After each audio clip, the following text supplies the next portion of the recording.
पुरी एक ऐसी भूमि जहां हवा भी भक्ति में धीमी हो जाती है और समुद्र की लहरें जैसे हर पल भगवान के नाम का जाप करती हों।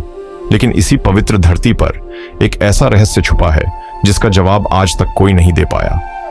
क्या भगवान भी टूट सकते हैं या यह सिर्फ हमारी समझ से परे कोई संकेत था?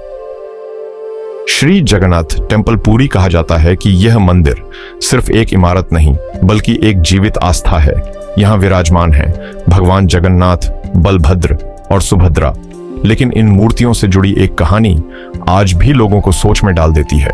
कहानी शुरू होती है सदियों पहले, जब सब कुछ सामान्य था, लेकिन फिर एक रात ऐसा कुछ हुआ जिसने पूरे मंदिर को रहस्य में ढक दिया। उस रात तेज तूफान आया था। समुद्र की लहरें अजीब तरह से उठ रही थीं।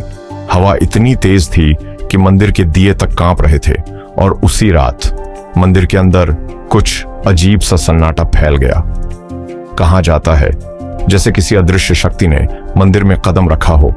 सुबह जब दरवाजे खुले तो एक अफवाह पूरे परिसर में फैल गई।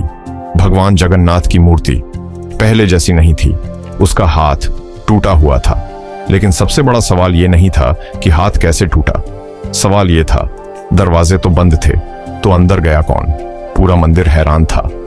कुछ लोग कहते थे ये कोई दैवी संकेत है, कुछ मानते थे ये किसी गहरी लीला का हिस्सा है, और कुछ लोग बस खामोश थे क्योंकि इस सवाल का जवाब किसी के पास नहीं था। समय बीतता गया, लेकिन यह रहस्य आज भी वही खड़ा है। आज भी लाखों श्रद्धालु आते हैं, प्रार्थना करते हैं, आस्था रखते हैं पूरी। लेकिन उस एक सवाल का जवाब आज भी हवा में तैरता है। क्या यह सिर्फ एक घटना थी या कोई ऐसा संकेत जिसे इंसान समझ ही नहीं पाया? और शायद यही इस कहानी की सबसे बड़ी सच्चाई है कि कुछ रहस्य हल करने के लिए नहीं होते, सिर्फ महसूस करने के लिए होते हैं। और याद रखो, कभी कभी सबसे गहरे जवाब खामोशी में छुपे होते हैं।